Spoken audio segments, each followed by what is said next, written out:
అదే RTV app వార్తల్ని క్షణాల్లో చదివే అవకాశం ఉంటుంది. ఒక న్యూస్ పేపర్, ఒక టెలివిజన్ ఛానల్ మీ చేతుల్లో ఎప్పుడూ ఉంటాయి. టిఎన్ఎస్ఎఫ్ జిల్లా అధ్యక్షుడు తిరుమలేష్ అనే వ్యక్తి అసలు అతను ఎన్ని పార్టీలు మారారో ఒకసారి ప్రజలందరూ కూడా ఆలోచన చేయాలి. ఎక్కడైతే అధికారం ఉంటుందో మరి ఆ అధికారం నుండి మరి ఆ ముసుగులో ఏదైతే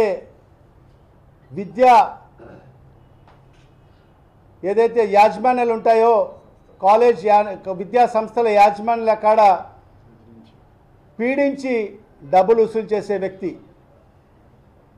గతంలో కూడా మా స్టూడెంట్స్ విభాగం జిల్లా అధ్యక్షుడు కూడా ప్రెస్ మీట్ పెట్టి చెప్పడం జరిగింది. ఈ రకంగా అన్ని కాలేజెస్లో కూడా మరి ఈ రకంగా డబ్బులు వసూలు చేస్తున్నాడని చెప్పి కూడా మరి ఆరోపణ కూడా చేయడం జరిగింది. కానీ అతను అంత చేశాడంటే అతని వెనకల మరి మన కడప ఎమ్మెల్యే గారి మరి ఆమె భర్త శ్రీనివాసులు రెడ్డి గారి హస్తం ఉందని చెప్పి కూడా ఈ నగర ప్రజలకందరికీ కూడా తెలుసు.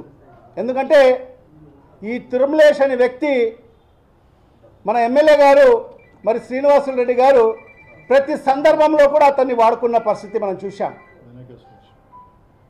ఎందుకంటే మేయర్ గారి ఇంటిపైన చెత్త వేసే దాంట్లో నుంచి సాక్షి కార్యాలయం పైన దాడి చేసే సందర్భంలో కూడా ముందుండి అతనికి ప్రోత్సహించిన వ్యక్తులు మరి మన ఎమ్మెల్యే గారు, ఆమె భర్త శ్రీనివాసులు రెడ్డి గారు. మరి వాళ్ళ ఇద్దరి అండదండలతోనే మరి ఇతను ఏదైతే విద్యా సంస్థల మీద ఏదైతే, ఎందుకంటే చూడండి ఎంత ఆప్యాయంగా కేకు తినిపిస్తున్నారో ఎమ్మెల్యే గారు. ప్రతి దాంట్లో కూడా, ఎందుకంటే ఎమ్మెల్యే గారికి తెలుగుదేశం పార్టీకి సంబంధించిన వ్యక్తులు ఎవరు లేరు. ఎవరు ఎమ్మెల్యే గారి ప్రోగ్రాంలో కూడా చూడండి, గతంలో నుంచి తెలుగుదేశం పార్టీ కోసం పనిచేసిన వ్యక్తులు ఎవరు రారు. కేవలం కొందరు మాత్రమే, పేటీఎం బ్యాచ్, ఇలాంటి దౌర్జన్యం చేసేవాళ్ళు, భూ కబ్జాలు చేసేవాళ్ళు, వాళ్ళు మాత్రమే మరి ఎమ్మెల్యే క్వార్టరే. ఇలాంటి వసూలు రాజాలను పెట్టుకొని మన ఎమ్మెల్యే గారు మరి పరిపాలన చేస్తున్నారు ఈ నగరంలో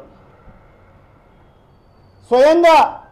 ఎందుకంటే ఈ పరిస్థితి కూడా ఎందుకు వచ్చిందంటే స్వయంగా నారాయణ కాలేజెస్ మీద కూడా వెళ్ళి డబ్బులు వసూలు చేసే కార్యక్రమం చేశాడు ఇతను.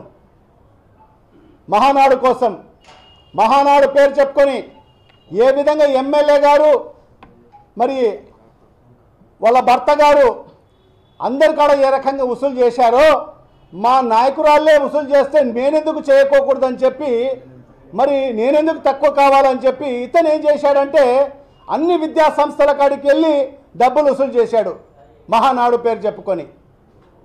అది తీరా నారాయణ కాలేజ్ యజమాని కంటే పోయి డబ్బులు వసూలు చేశాడు, డబ్బులు డిమాండ్ చేశాడు. వెంటనే మంత్రి గారు నారాయణ గారు లైన్లోకి వచ్చారు. వస్తే ఏమవుతుంది, సస్పెండ్ అయ్యాడు. ఇది పరిస్థితి.